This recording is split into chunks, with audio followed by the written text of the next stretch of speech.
topics and opinions expressed on the following show are solely those of the hosts and their guests and not those of W4WN Radio, its employees, or affiliates. We make no recommendations or endorsements for radio show programs, services, or products mentioned on air or on our web.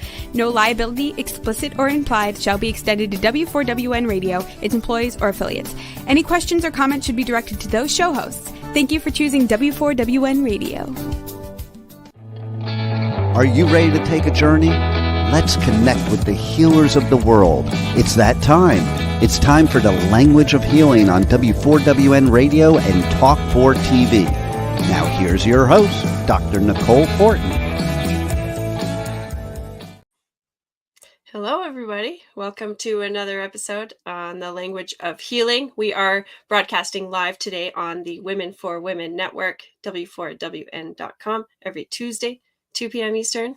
Just get that out of the way before we get into our in-depth conversation today around women's health, women's menstrual cycles, and the inner seasons of the cycle. I'm very excited about today's conversation. How about you, Pipe Man? Are you ready to talk? Well, people are probably wondering why I'm here, and maybe it's because I have 3 daughters, and I was the one that would make the 2 a.m. runs to the store. So, yeah, I know but we cannot discredit all like the amazing men in our lives, you know, that are also part of this journey alongside women, you know. So absolutely. I'm happy to have you here in the conversation today, actually, and I know that you have a lot of insight and maybe some questions as well, feedbacks. Well, I think definitely questions, because there might be a lot of people like me that have questions that don't understand certain things. And, I think that's what it's about, enlightening people about things that maybe for some reason society wants to deem as taboo, and it's not taboo.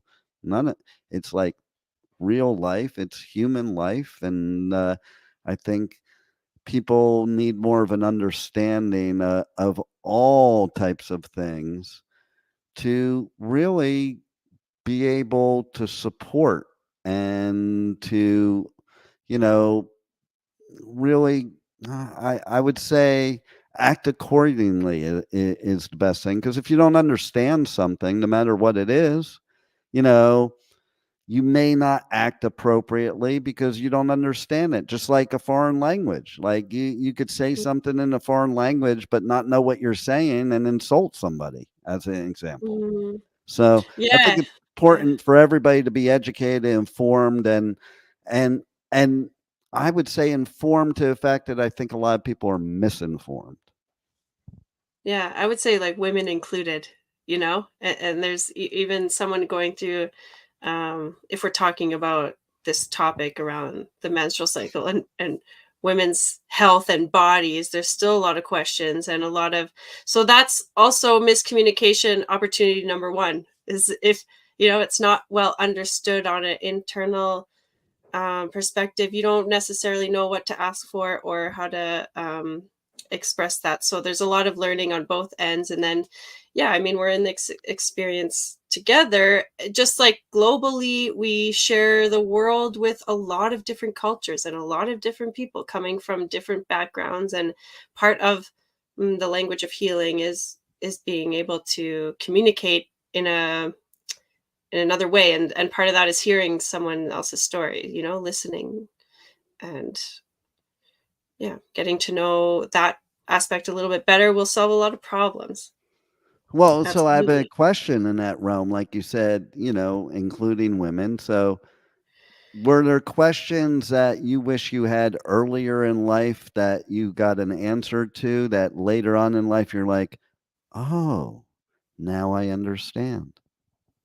Yeah, a little bit. I think that that is probably a critical question of my life, was that I would watch other women um in this example, and they would know themselves so well, and I thought, wow, like how is that you know yourself so well that you could tell when your cycle was coming, like that day, there was like a lot of the regularity of, you know um of that, or that intimate connection that women would express, I thought was curious to me as a young person growing up and going through my own, growth and evolution. I really admired that. So that was like a quest of um many rabbit holes. So, but I think that who can answer that question even better or shed some light on that is our guest today. She is Paula Klassen. I'm very excited. Let's get her on the screen and I into was the so conversation. excited that you did that because that's where I thought the perfect segue was. And I was actually going to do it myself if you didn't. So I'm so happy that you did because listen, we have an expert on the show that can give us some insight that probably none of us know, including Rebel. Rebel probably has lots of questions. Yeah. Over here for all the questions, comments. Paula, hello. Thanks for Hello joining there. us today. Yes, And really glad to be here. And maybe I'll just preface it with, I wouldn't necessarily say I'm an expert, but I'm a well-seasoned practitioner. I like how you put that. Because I'm So continually learning. what I would like to know personally is what in what we're about to talk about today, what was it that happened in life that caused you to want to really dig in and understand and learn this subject, and make it, a business passion of yours, a life passion of yours? Something I would think something happened in life where the light bulb went off. As you were speaking before about, I think sometimes about life, the arc of life. And sometimes it is only when you've walked the path for a bit that you can look back and go, oh yeah, that's the moment. And I'm soon to be heading into my 5th decade of life. And the reoccurring pattern for me in my younger years, I actually went to work as a teacher in Rwanda, and I went there just after the genocide, and I really got to bear witness to just the devastation of death, and this pattern of I've since gone and actually have been invited to bear witness to genocide in several different lights. Going up, I live in Alberta in Canada, and there's the tar sands up in the northern part of our province. I bared witness to that. And then just all of this reoccurring pattern of death was so crushing. And then there was this part of me, my womb, that had the spark of life. And I think it's that tension of just being so grief stricken to what I was bearing witness to, and then this incredible connection that I was really anchoring myself in, that like I hold this potential of life inside of me. I also have daughters. I have 2 of them. And I think the resolve to really be embodied in this role of life giver and really taking a stand for life has really come from the determination of, I have 2 daughters, and what kind of legacy do I want to leave for them? Yeah. I love that. What would you like to know, Nicole, about this journey she's been on to make it to our show today?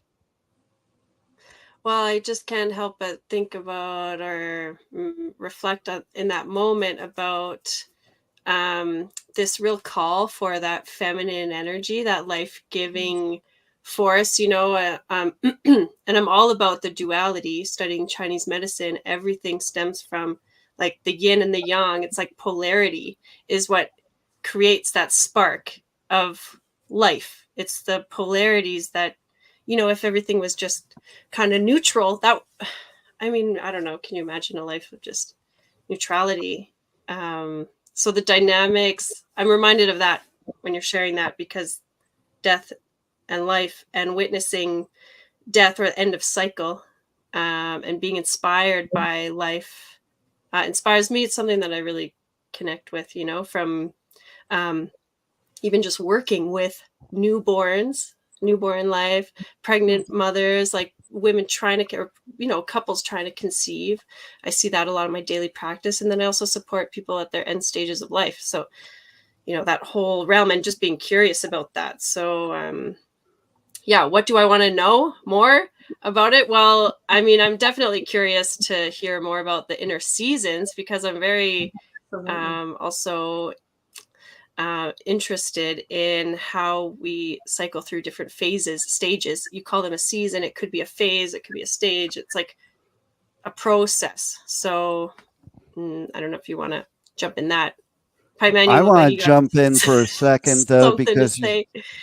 you said season. I want to jump in that because before you were coming on the show, I was talking to Nicole about, we used to have a show on this station that was specifically about this subject. And because this person wrote a book, and that book was it's called The Period Party. And it was such a cool book, but in that book, it referenced the seasons as well.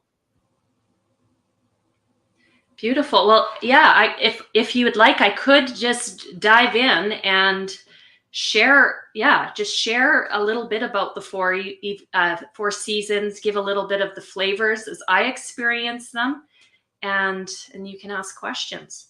How does that sound? Jump right in. That sounds great. Mm-hmm. Beautiful.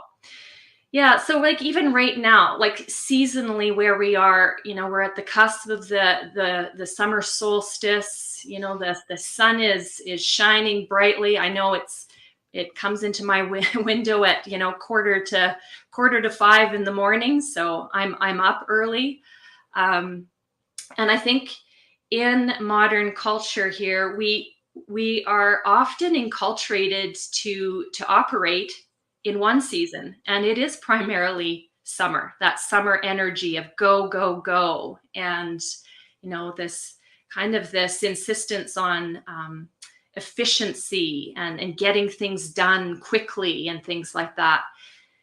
And the women's cycle just offers us so much wisdom in being able to be with the subtleties and the energetics of ebb and flow. So I'm going to start, with the opposite today. I'm going to start with the inner winter. And, the inner winter is, very, very similar to what I experience here in the Northern Hemisphere is the time of the darkness. And this quality and the energetics of that season is a time of reflection and stillness. And I know for me, cultivating the permission actually to slow down has been an incredible challenge. An incredible challenge when the messaging that I often receive is that, slowing down is somehow a diminishment or an indication that you're not capable and competent.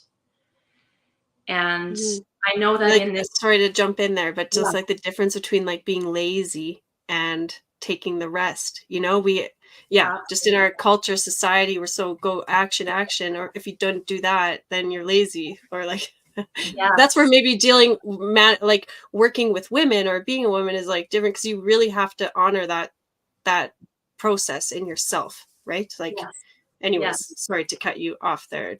Well, and that mirroring too, like I know when I had, when the kids were young, when my girls were young, I would get that reflection from them. Mom, like what's happening to you? You are being lazy.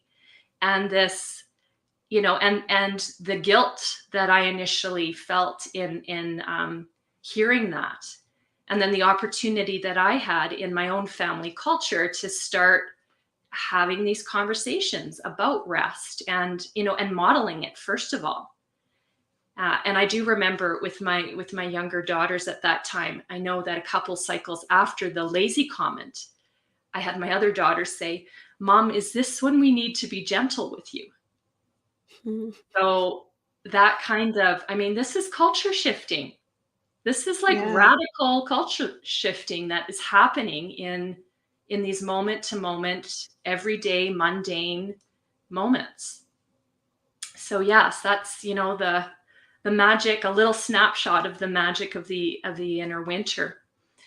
Yeah, And and then like just knowing that within yourself and being able to express that to your daughters, or even your children, not just necessarily daughters, but it's like, yeah, oh, maybe this is the time we need to be more gentle. Instead of like, oh, is it your time of your month again? Like, yeah, a comment like that or yeah. something. And Yeah. I think that the other piece I just want to highlight too is that this, you know, the changes or the insights or the actual ripples of this kind of practice, it can happen overnight. In my case, in many of it, it's just been over the course of many cycles. And again, it's about noticing nuance and subtlety, and just simply being able to hold complexity. And the more you practice, the more, you know, more opportunities you get to, you know, be challenged, and then also curate that kind of embodied wisdom. Mm. So crossing over into the inner spring, this season for me has been challenging in that, for me, the real potency of the inner spring is, so there's this rising energy, and I am a very creative person, and often in my bleed I will get, you know, I'll get kind of a new idea. And for me, the challenge of my inner spring has been about pacing. That, you know, once I've done the rest, like it's almost like, okay, I've rest now, and then I'm just like, you know, out and wanting to like rush into creating the things that I have inspiration now to create. So the inner spring, you know, I really think about the first green buds. And I mean, I live in lands where there are, you know, extreme weather changes, and so it's not really intelligent for a plant to just burst out and blossom. That, you know, there's an emergence that happens in the plant world that I really I like to pay attention to. And so there's this playfulness, this really playful, innocent, kind of messy energy for me. It's just kind of like that brainstorming and just this opportunity to be with new beginnings. And for me, Like getting dirty in the mud, you yeah, know, just playing like in the dirt. exactly. Like, where do I want to plant this thing? Which one do I want to plant? Yeah. Yeah, and for me, Or seed grow. and the pacing part for me has been about not putting you know, an agenda on the product or the end goal.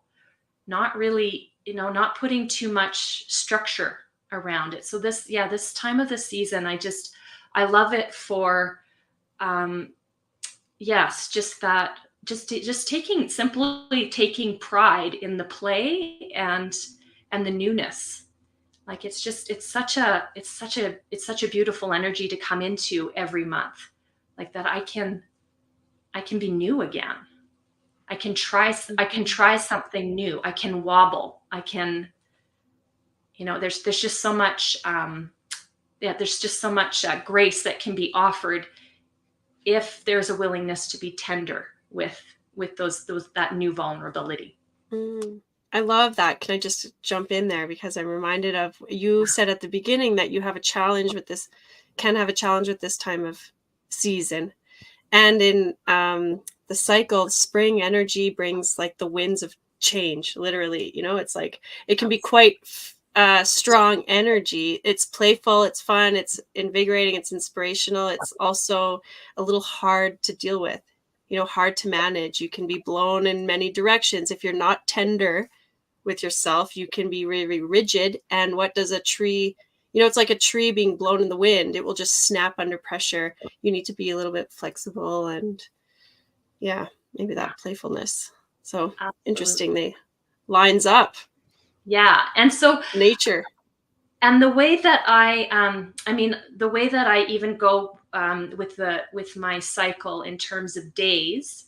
So day 1 would be my bleed, and so like day 1 to day 6, 7 it would be that inner winter. So it's usually like a 7-day window where. Okay, so that's winter. So winter would be like day 1. That's like start menstruals period.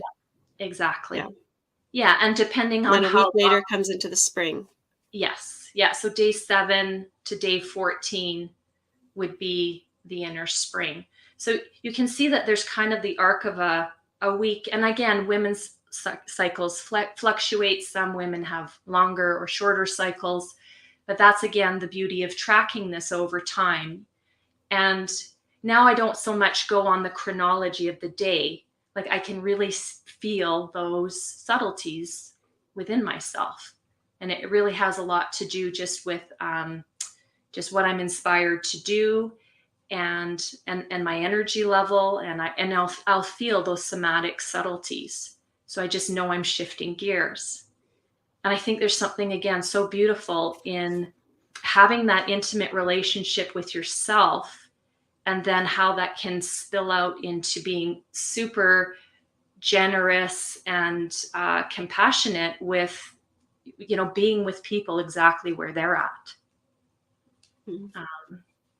So yeah, that's also a quality of the springtime, like the liver season. It's the generosity, it's the abundance, versus the tight, restrained tension. Yeah, absolutely. Yeah, something to think about. So how does information like this help other women that aren't familiar with it and help them to, have a better, more positive experience for themselves? Well, from my experience, asking women, what day are you on your cycle? It's such a beautiful opening question to really start exploring, this realm of direct experiencing. Because not all women are cycling exactly in the, in the same way at the same time. And I know for me, creating coherence among women is like, whoa, like I'm so passionate about that work.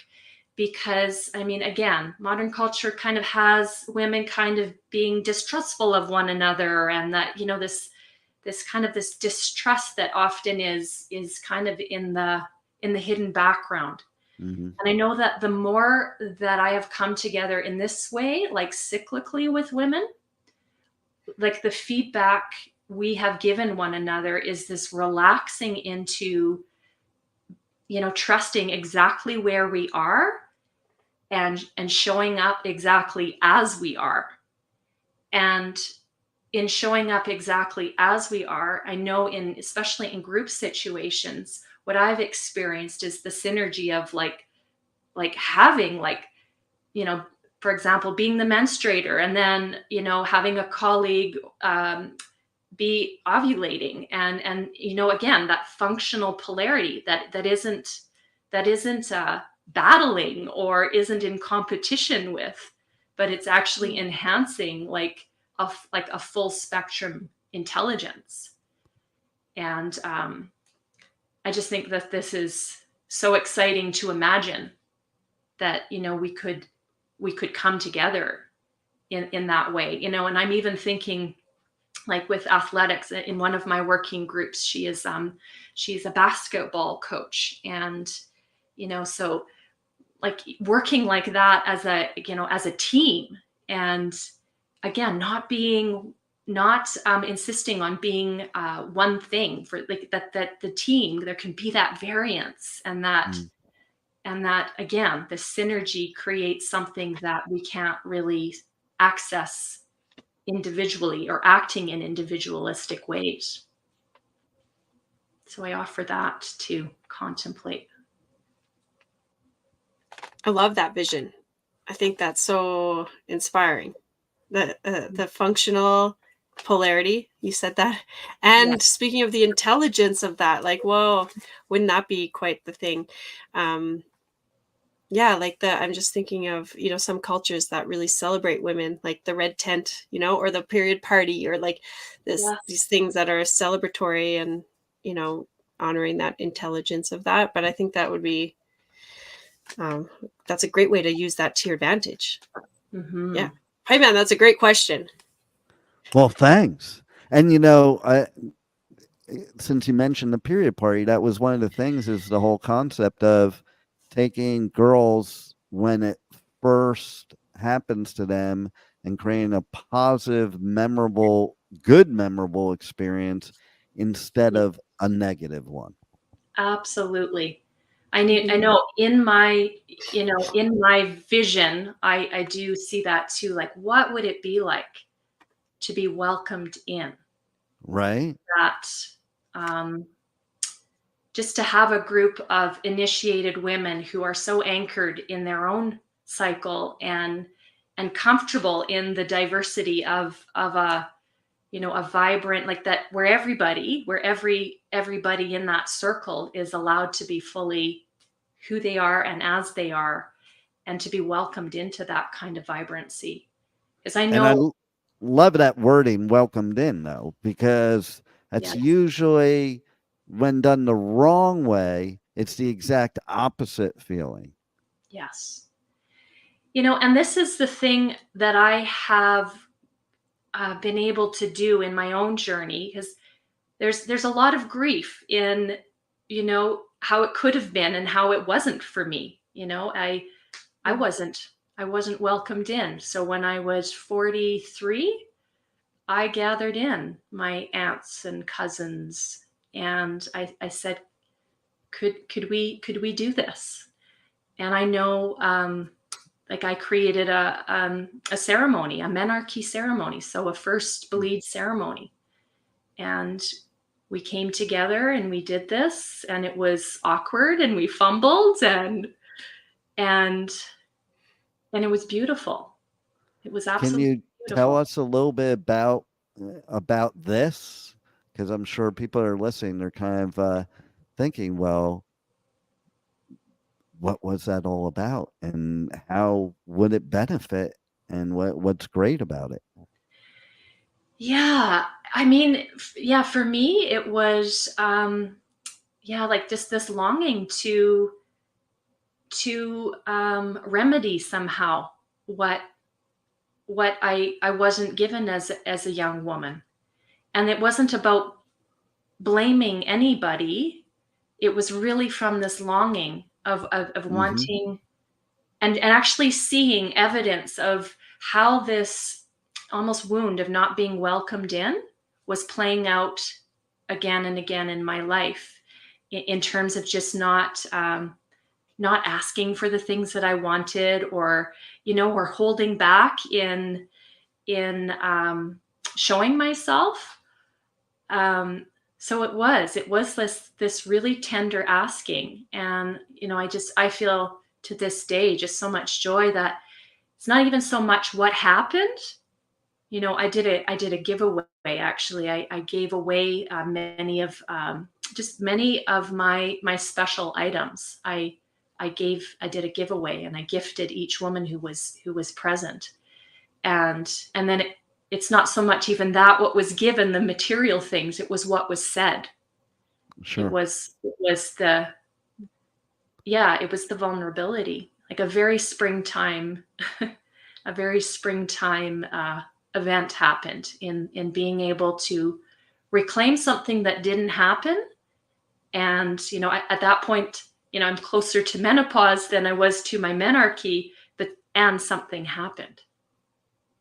And it wasn't just for me. That Right. healing was for the whole group. Exactly. And do you think, for people that are not as much in the know of these type of things, do you think that's why, like, how in a workplace, women, their cycles will definitely align with each other. Maybe that's their form, even without controlling it, of welcoming in. Maybe the universe teaching women to welcome each other in. Yeah, and I think you're speaking so much to how tethered we are to one another. You know, like this, the magic of a female body in terms of just even, I think the way that so like my mother had the eggs for me. That was the birth, the conception of me was in my mother's, you know, fetal womb that was nested in my grandmother's womb. So that's three generations of like really, really powerful connection.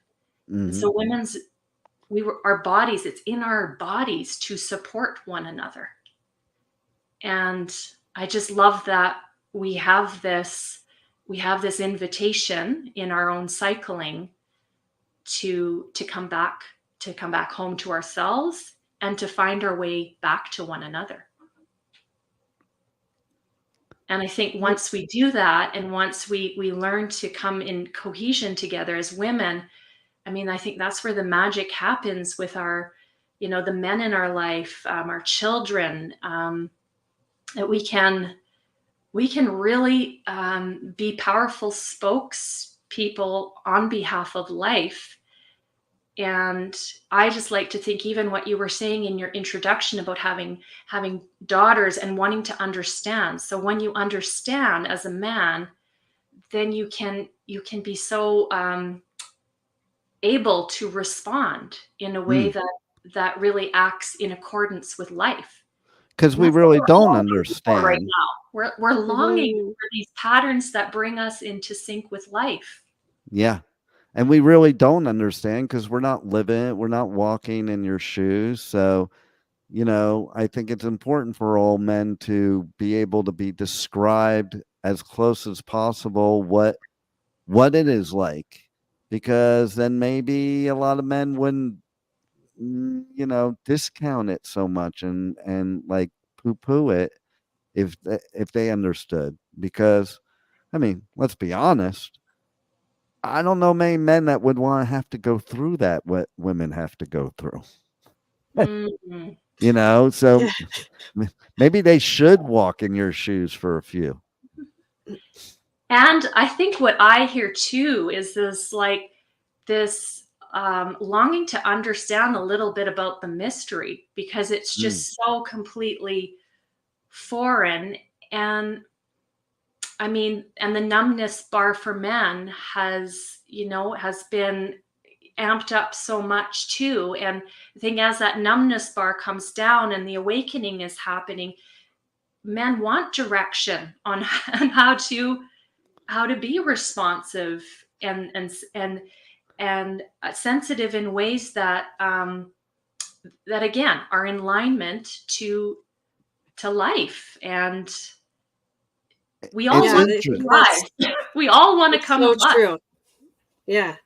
I mean, men, that's like a quality that men, you know, it's like you just give them some direction, or like they're the structure, they're the support. It's like being raised without any boundaries, you know, like you need a boundary to kind of be free in a sense. And I think men provide that for women. But if women are not so sure, then there's like nothing really, it's just a little bit murky waters, you know, like the polarity is not really like a healthy functional polarity, like you say. And just on that note, I would say like this kind of work, the welcoming or the initiation, I think is a big piece of the culture that's missing.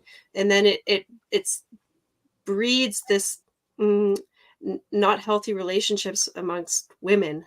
You know, I think that I've found in my experience in my journey, healing the relationship with women has been like a huge game changer for me. I just thought like, oh, I just get along better with men or something like that, like kind of I would numb out that femininity. But that's really been the ticket to like a lot more health and happiness in my world. And I can see how a ceremony like that would change not only the women involved, but the generations. Like the ripple effect is huge like that. And that's something culturally there's been a lot of significance around that we maybe have lost that a little bit. I don't know. I have many thoughts going on. I don't want to derail you from we would need to finish the rest of the seasons. Is there anything else you want to add before we move into the summer? No, let's cross over into the summer. Okay. Yeah, so this is actually, I'm just at the tail end. I'm day 21 right now. So I'm kind of at the beginning of my autumn, but I still feel like I'm still coasting on the high of summer. And so this energy is like it's the peak of it's the zenith of the cycle in terms of just the need to express and the desire to be fully authentic. And for me, it's a time of like non-linear possibilities. And again, I'm very creative. So this is when I will bring my out there ideas that have come from, and I'm going to reframe that, because they're not out there. They're so anchored. They're so anchored from this place of deep belonging. And I think sometimes I have in the past, and maybe even still today, because I use the word, I still feel that they're coming out there because they're so big.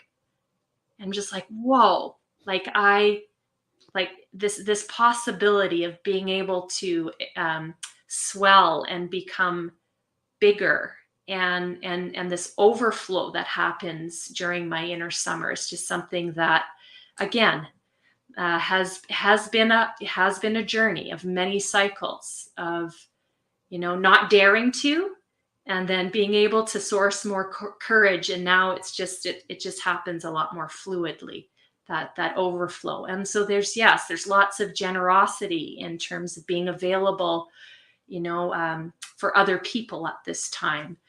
And just having this ease of effortless effort, and just, having that go energy. And it's a good time to schedule a podcast. Absolutely. Yes. Good time for interviews. Good time to ask for what you want. Exactly. Yeah. And, and I will be very honest that I was looking at my calendar and the timing. Yeah, no, I know quite a few women that will schedule like important meetings or sales conversations around their ovulation. I mean, that's like kind of the ultimate life hack, to know your cycle and how that relates in the outside world, your inner world with the outside world. It's the season of that living edge.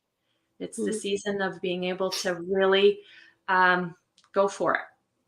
And again, in modern culture, we often, this is the gear that is really kind of prioritized. And in many ways, there's this false expectation for it to, we just even look how our economy is based on endless growth and, even learning cycles. We have this, this up kind of momentum that is unsustainable, and there is a place for it in the cycle. It's not about poo-pooing it either. There's a place for it. And I think for me, the challenge has been putting parameters, and like really actually understanding that this is not how it is for my whole cycle, and that I do actually have a limited period of time where I experience this, and then this would cross over into the inner autumn, which, the inner autumn. I'm almost wanting to preface sounds it ominous just saying it. I can feel the heaviness already. Yeah, because it is the phase in the cycle that is, say PMS, and there's just so much pathology about how this season unfolds. And I mean, I can speak from my own experience too, that I actually had my day 25. So the autumn is like kind of day 20 to day 28, day 21, day 28. So there's this arc of energy is waning, just very much like the autumn. It's like just like the dim lights going on. And I know how it went for me in my earlier days is like that Bugs Bunny cartoon with Roadrunner and Coyote, and like just running, go, go, go, go, go, and then whoo, like a lot, the crash of, again, not pacing, not actually being real with myself, not being carnally honest with myself, and that kind of that crash and burn. And I had a day in my cycle, my day 25, where over several cycles I was tracking this as a young mother, and I had a name for it. It was lose my shit day.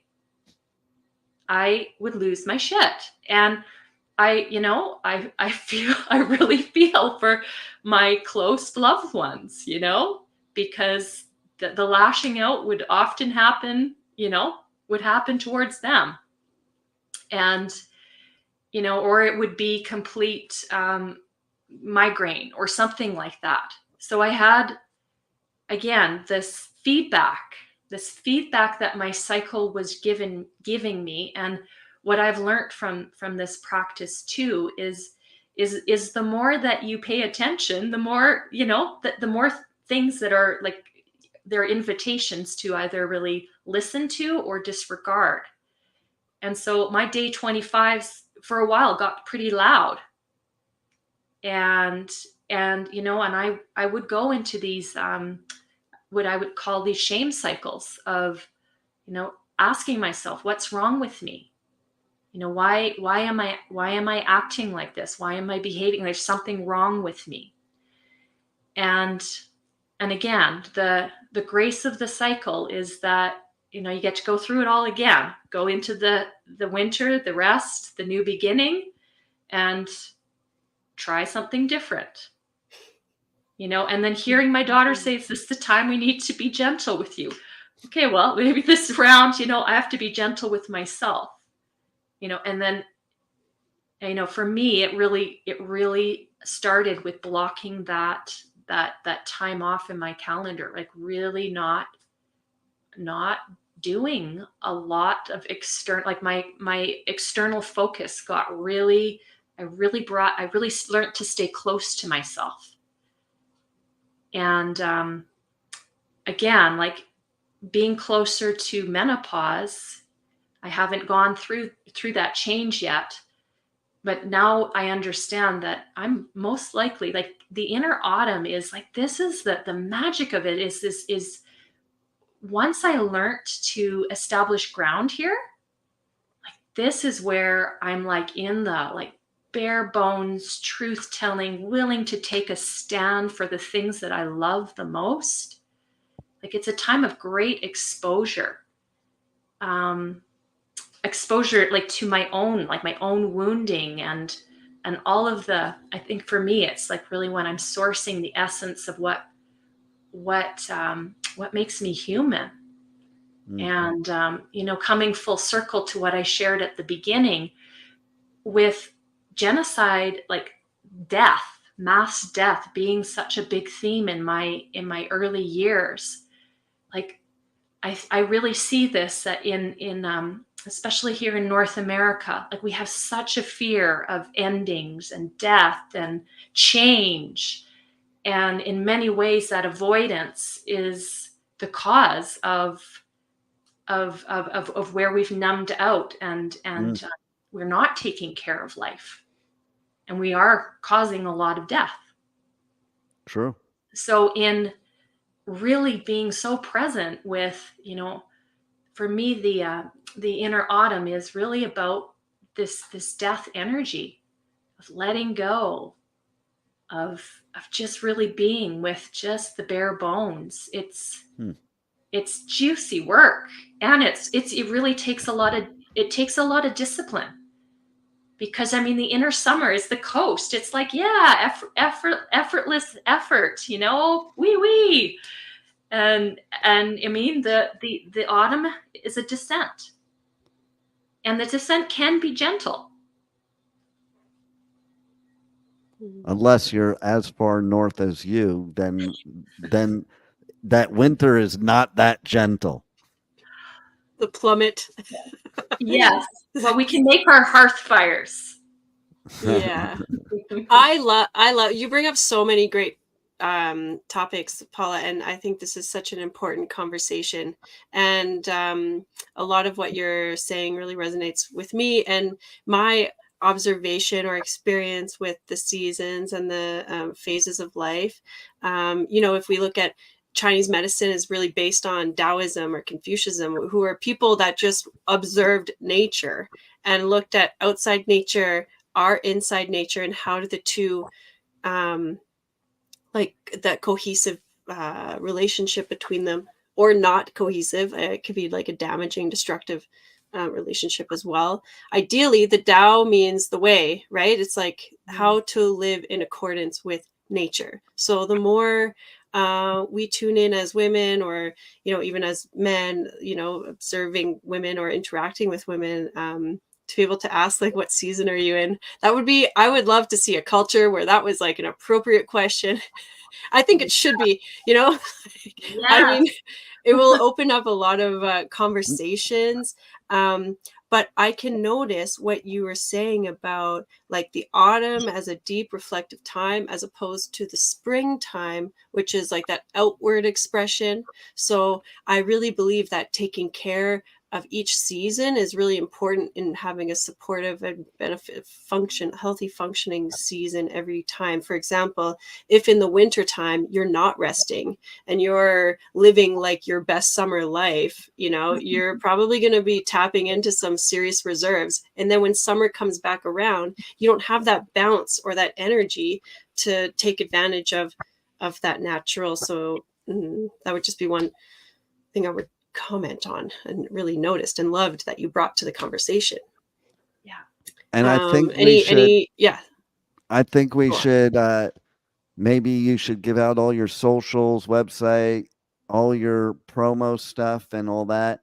And in regards to what you said about saying what season are you in, well, I was thinking about, and even what day, when you were talking earlier, I'm thinking about, I can see women saying that to other women. I could see sometimes, and correct me if I'm wrong, if a man walked up to a woman and said that, the woman might not react in a positive manner from the way they would from a woman. And I think healing is relational. And just even putting that awareness in your back pocket, and starting with your daughters, and bridging with the conversation we had, and saying, hey, this, I think there's just always this starting point. There's always a potential for a starting point. And like I said, it change is a cyclical process also. And I think the more that we find our way with like building that intimacy within ourselves, and then the reaching out to other is, I mean, I would invite that question, the inner season question. Nice. So now, how do people reach out to you to ask you not only about that question, but everything else related to that question?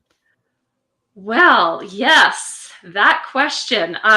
Yes, I have a Substack account, and I also have my website, and maybe Rebel can put that in the show notes.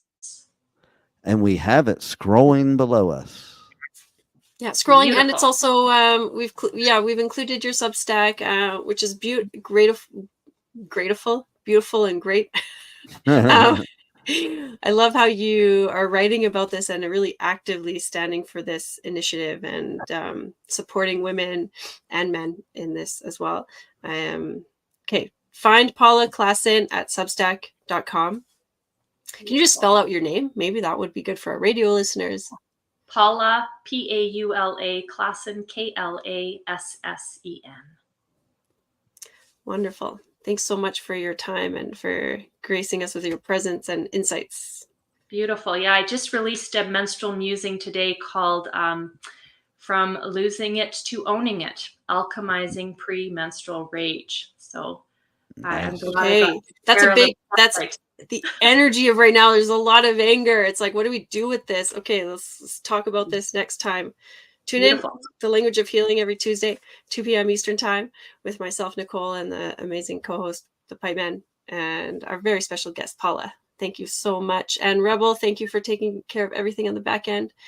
Looking forward to seeing you guys next time. All right. Thank you. Okay. This was a lot of fun. Yes. Wow, what a show today. And the journey does not stop here. Come travel the world with Nicole every Tuesday at 2 p.m. Eastern Time as together we become more fluent in the language of healing on W4WN Radio and Talk 4 TV. See you next week.